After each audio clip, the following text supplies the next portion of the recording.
Hi everyone, my name is Shalhevet Schwartz, and this is Gefet and a joint project of Hadra and Yeshivat Drisha. The sugya that we'll be dealing with today, really the concepts that we'll be dealing with today, the concepts of Gerama and Garmi, two different terms that refer to damage that is caused in indirect fashion. So it's not that I come and bash your computer with my bare hands, but the kind of damage that is done in a sort of roundabout or indirect way. I somehow cause a damage that makes it impossible for you to collect on a loan, let's say. Um, and really the question that the Gemara deals with is the question of what is right, halacha's relationship to those kinds of damages. Can we enforce liability on the part of the mazik in those cases? We will begin with the Mishnah in Bava Batra, that a Mishnah in Bava Batra that presents us with two different cases. Right, we're dealing with dinei shchenim, with the ways that with laws of neighbors and their responsibilities to one another. So, right, the Mishnah says, "Marchikin et hasulam min hashovach arba amot kedei shelo tikpotz miyah." So, right, you've got two neighbors with houses next door to each other. And one of them wants to build a ladder, right, adjacent to the other one's house. So they has to keep it at least 4 amot from a shovach, a dovecote, kedei shelo tikpotz miyah, so that a weasel couldn't jump from the ladder to the dovecote, causing damage to the neighbor's dovecote. והכותל מן המזחילה 4 אמות כדי שיהיה כפל הסולם. Right, so similarly, someone has to keep you have to keep your ladder 4 amot from the gutter of the second house, so that the person, right, who owns that other house, owns the house with the gutter, um, can have access to his gutter to do repairs, to empty it out, etc. Um, are two cases that on their face seem kind of parallel, right? We're dealing with, right, two people who have houses next to each other. A person who wants to build a ladder has to keep a safe distance from the other house. So, right, structurally the cases look very similar, but actually conceptually, there's an important, right, they seem to be pretty distinct. Right? The first case, right, the first case really is dealing with the laws of benizakin, which is to say, that the reason why I have to keep my ladder far away from you, right, far away from the second person, is to prevent a situation um, in which I indirectly cause damage to the owner of the second house. Whereas the second case really seems to be about the laws of kinyan, about owners' rights, and what is air rights, essentially. What does it mean to have access, right? If I own the house there, I need to have access to be able to kind of deal properly with what's going on in my house. So despite the fact that the two cases here look relatively similar, um, they actually seem to be dealing with two different kinds of things. Right, and the first one, right, dealing with indirect damage, right, gets us to, right, a concept of grama, which um, shows up also on in our sugya on Daf Kaf Dalet. So, right, the sugya on Daf Kaf Dalet, it brings a story about Rav Yosef. Rav Yosef hava lehanhu tale dehavu atu omne viat vetu. So Rav Yosef had tale had palm trees, which omanim would come. Omanim are artisans, but in this particular case, it refers to people whose work was bloodletting, so it was a kind of medical professionals, and they would come and sit under these palm trees. And what happened? Adu orve. So ravens would come because they were dealing with blood. There was, right, bloodletting going on under these trees, and the ravens would come. Achle dama. They would come to eat the blood. Visalke abetale umafsedetam. Right, and they would, right, come to feed on the blood, and then they would sort of go they would go up the trees and would consume some of the dates, and would that kind of caused financial loss to Rav Yosef. Rav Yosef, so Rav Yosef would say to these artisans, these bloodletters who were sitting under the tree, "Afikuli kor kor mehacha." So get out of here, because you are causing damage to my palm trees. Amar le Abaye. Right, Abaye says to Rav Yosef, "V'ha gramahu." What are you talking about? This is grama, which is to say the damage that is happening to the dates, right, is not happening directly, right, via the presence of the omanim, of the bloodletters. Rather, right, their presence makes it the case that these ravens come, but the ravens are the ones causing the damage. So you have no, right, it seems like you have no right to force them out. Amar le, Rav Yosef responds, Hachi Amar of Tuvi bar Matna. Right, thus says Tuvi bar Matna, Zoto married Grama benizakin assur. Right, Grama benizakin. Right, even this kind of indirect roundabout damage, right, which we know that, right, the Gemara is making the assumption that we know that in cases of indirect damage, the mazik, the one who causes the damage, is not chayav to pay, is not liable for the damages that he caused. That said, according to Rav Tuvi bar Matna, right, Grama benizakin is still assur. Right, so right, just because the mazik isn't liable does not mean that he's allowed to do it. It's assur to cause that kind of indirect damage, even though one's not liable, and therefore Rav Yosef has every right to kick out these omani. Question becomes then, right, if Grama benizakin is assur, then what was Abaye thinking when he said that it's Grama? Right, the fact if Grama is assur, then it shouldn't be the case that he really had any, we shouldn't have any problem with what Rav Yosef was doing. So that's where Tosfot enters the conversation. So Tosfot starts by saying, what was it that what Abaye was thinking? And he just gives us a rationale for Abaye's havamina meikar salkadeta ki hechi de meikar patur hachinami mutar.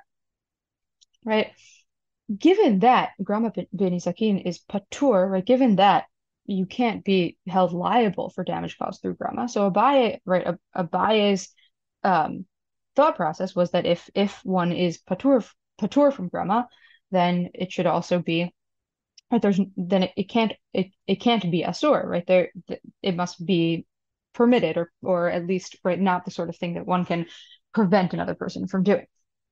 Right, and theoretically, right, that right, when it comes to tort law, right, it does seem a little bit difficult or kind of conceptually challenging to say that something is patur bal assur, and so that at least according to Tosfot was Abaye's havamina. It's actually Abaye's havamina makes a little bit more sense when we look at, right, in light of actually at the Tosefta that's parallel to the Mishnah that we saw. So, right, the way that the Mishnah was framed, right, and the way that the Mishnah framed the two cases, right, as we saw, there was one case that looked like it was about, right, it was about Inyan, it was about where owners' rights and property rights, and how they sort of how much the owner of a house has the right to access as well. But that one of the cases was about something conceptually totally different, and it sort of al haderech kind of entered into the conversation, that there's also not only an assur of causing damage via Grama, but that the owner of the first house has the right to prevent his neighbor from coming close enough to potentially cause damage via Grama or in this indirect way. But the Tosefta's parallel actually frames both of the cases, right? Both the requirement to keep the ladder away from the gutter and the requirement to keep the ladder away from the dovecote as pertaining to the laws of Kinya. So the reason to keep the ladder away from the dovecote is Gefet Sulam, right? Is so that the person will have access to the sulam, and to keep it away from the maschila, from the gutter, is so that the person will so that the neighbor will also have a place to plaster and to deal with his own property. But in both cases, according to the Tosefta, it's not about, oh, will an animal be able to make it onto my property and cause me damage in some way, but it's about making sure to leave room for the owner of the second person's house to have access to his own property. So, right, why might that be? We don't know why it is that the Mishnah and the Tosefta look different, but why it is that the Tosefta leaves out this assur of causing damage via Grama, or at least the assur of of being close enough so as to potentially cause damage via grama, but maybe, right, the Tosefta doesn't, right, maybe according to the Tosefta doesn't holds like Abaye's Havamina, right? It's the case that within the logic of the Tosefta, the fact that grama is something for which you cannot be held liable might actually make it the case that grama that we can't force someone that we can't force someone not to cause damage via grama, or at least certainly that grama isn't considered a big enough concern or something that the second party could be liable for enough to cause him to remove his ladder or to distance his ladder further from this first person's house. Returning to our Tosfot though, so Tosfot's next step, right, as now that he's entered kind of the conversation about grama, is to bring us a whole slew of cases throughout Shas, in which we know that grama benizakin is patur. So, for example, right, the first case on Tosfot's list, Tosfot brings 10 cases, is a case in Parak case at a regla in Bava Batra, of someone who throws something off of a roof, right? But at the moment when he throws the thing off the roof, there are right? There are pillows or something on the ground such that when the kli falls, it wouldn't have been damaged. So when I throw it, I'm not really causing the kli to break because it's safe, quote unquote. But then someone comes and removes the kari muksato, or someone removes the pillows, even if the person who removes the pillows is in fact the same person who threw the thing off the roof. You'd have to be very fast. The logistics of this situation are a little bit difficult to imagine, but I throw the thing off the roof when there are pillows, and then somehow within the amount of time it takes for the object to fall, I also manage to remove the pillows. And therefore, the kli hits the ground and breaks. So that's considered to be a case of grama benizakin because all I did when I removed the pillows, right, I didn't actually that was the thing that made the difference in order to cause the damage to the kli. But all I was doing was removing pillows. I wasn't actually breaking my kli, that kli by a dime. That's one example of grama. Another example, number 5 here is poris get a bifnei behemat chavero. So if there's an animal that is, let's say, in a pen or in a cage somehow and is therefore not able to cause damage, and I basically make a hole in the fence, breach the fence, such that the animal can then go and cause damage. Right, I'm not considered liable for the damage caused because it's considered to be damage caused in grama. These are just two examples, but then this whole long list of cases the Tosfot brings, all of which, right, these are cases of grama according to Tosfot, and these are cases in which we know that the mazik, or the person who's sort of in the position that's closest to that of the mazik, is exempt, is patur. Before we move on to kind of Tosfot's next move, and I want to just take a brief pause to look at how kind of the concept of grama, which we know is patur from the sugya, develops kind of throughout the thought of the Rishonim. Right after the first step that we have, right, even in the Havamina of Abaye, and maybe even in the Tosefta, the idea that, right, we know that given the patur, there might not even be an assur of causing damage via grama, causing damage in this indirect way, right? We see that then, right, kind of the next move is Rishavi Bar Matna saying, no, I know it's patur, but there still is a prohibition, there still is an assur, and there's even a kind of a requirement a requirement to distance oneself from situations that could result in grama damage, right? The right of, let's say, Rav Yosef to kick out the Omani from under his trees. And that's sort of step one. We see the Maharshal saying that actually, even though someone who causes damage by grama is patur, they would still have to pay in order to be yotzei shamayim, meaning that Beit Din can't force them to be liable to pay, but in order to be yotzei shamayim, in order to kind of fulfill their spiritual obligation in some sense, right, they would still have to compensate the other party. Right, another opinion brought in the Maharshal is that Beit Din is that sure, Beit Din can't force the person to pay, but Beit Din can put serious pressure on the mazik to compensate the nizak for the damage caused. And there's an opinion, right, in the Meiri that someone who causes damage via grama, and if he refuses to pay, right? Sure, Beit Din can't force him to pay, but he does become pasul eidut. He becomes invalid to provide testimony in the future, meaning he's not considered a trustworthy or upstanding citizen. Right, so we see even within the world of the Rishonim that that despite the fact that Grama benizakin is patur, that there still is a tendency within, right, a tendency to push towards liability, even if you can't get 100% liability. And we'll see kind of how that develops throughout, right, through the kind of next stage that we're going to see in Tosfot's argument. Let's return to Tosfot. Right, so we saw, right, Tosfot part 2 brought this whole list of cases when Gerama benizakin is patur.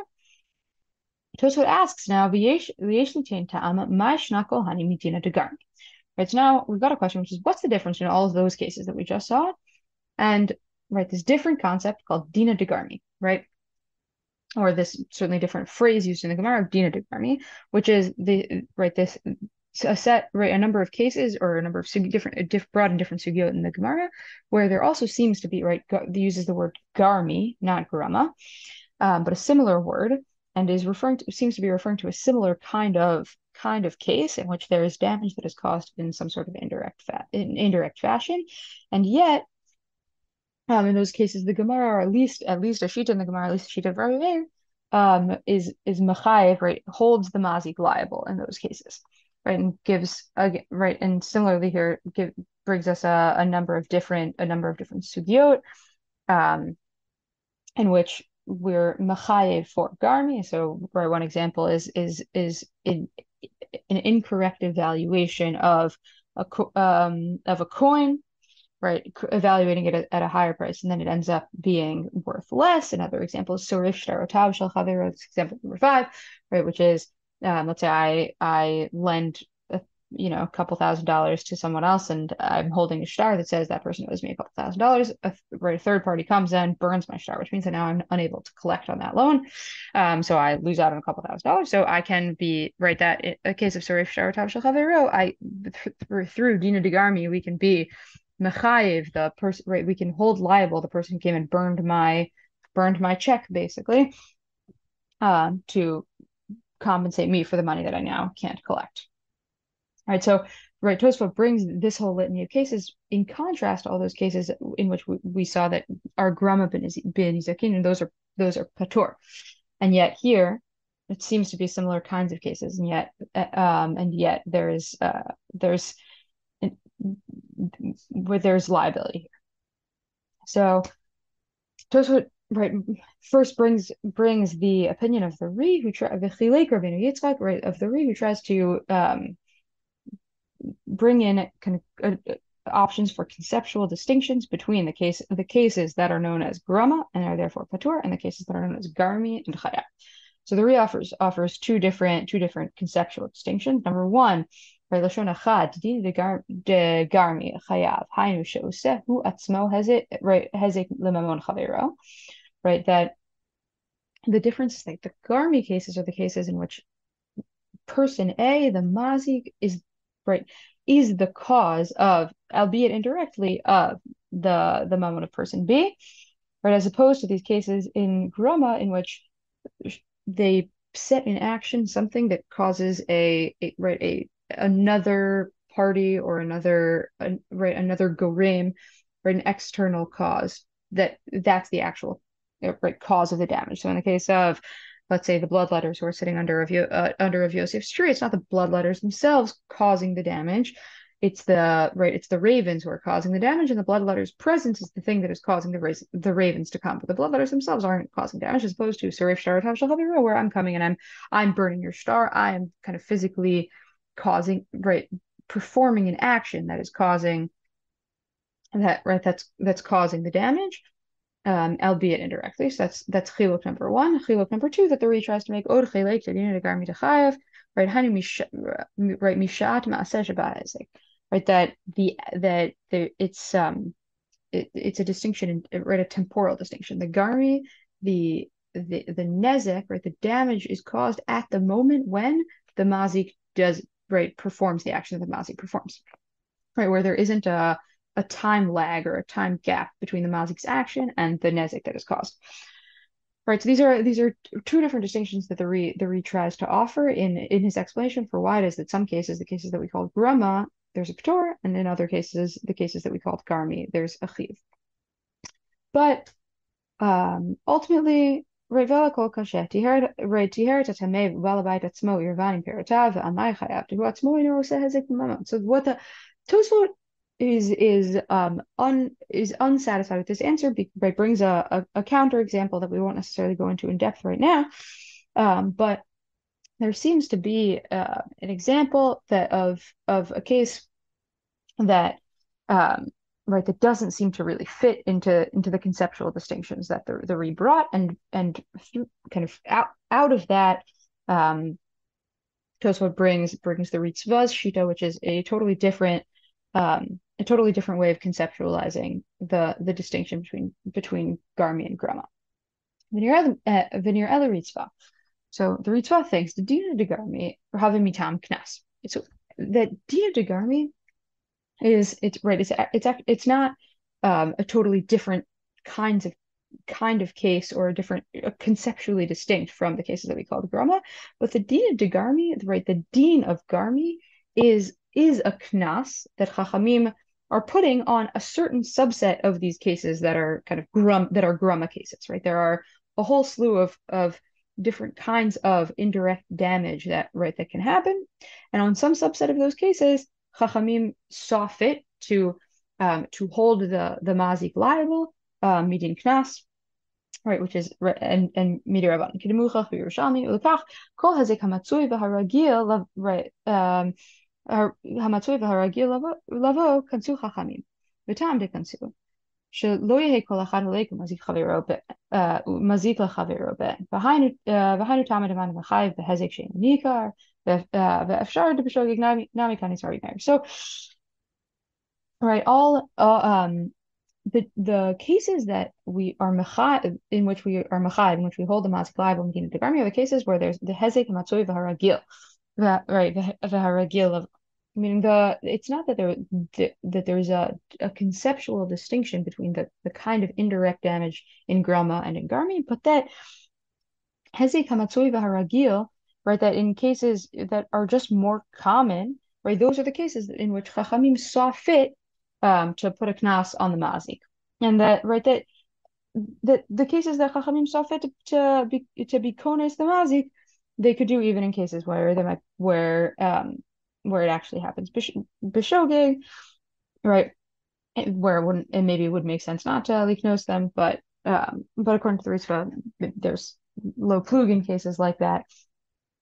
Right, and that despite the fact that all of them are indirect damage of the same kind of conceptual type, the chiyuv in some of them makes sense because that's just what Chachamim saw fit to do. Right, so it's right. Dina de Garmi itself doesn't refer to a special class of cases. It refers to a mechanism, right, a legal mechanism through which Chachamim can enforce liability in the cases in which they deem it necessary. One kind of last point in the Meiri before we sum up is that the Meiri,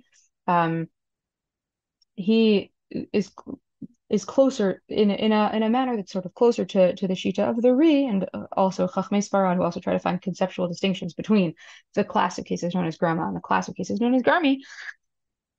He offers another conceptual distinction. So he says yesh lechazek divrei, right? He's talking about right, the Re and Chachmei Sfarad shedavar zehu bichal dina de Garmi, right, v'lo bichal Gerama benizakin. Right, so that there's a particular case that is looks like, right, that is Garmi and not Gerama. שכבר ידעת שהרבה מפרשים טרחו ליישב מה הפרש בין דין דגרמי שהוא חייב ובין גרם בניזקין שהוא פטור. Right, what's the right, that many of the Rishonim have tried to come up with a conceptual distinction between Garmi and Gerama. Ad shepirshu, right, and now we get the Meiri's distinction. Shekol shekavanato lahazik v'shel yado levad nasa hazek hu dina de Garmi. So what the Meiri thinks dina de Garmi is a case in which, sure, part of it is that the nezek has to be caused solely via the mazik himself and not via kind of external third parties. But also, right, that part of what makes something dina de Garmi rather than Rama is a case in which it is the intent of the mazik, right?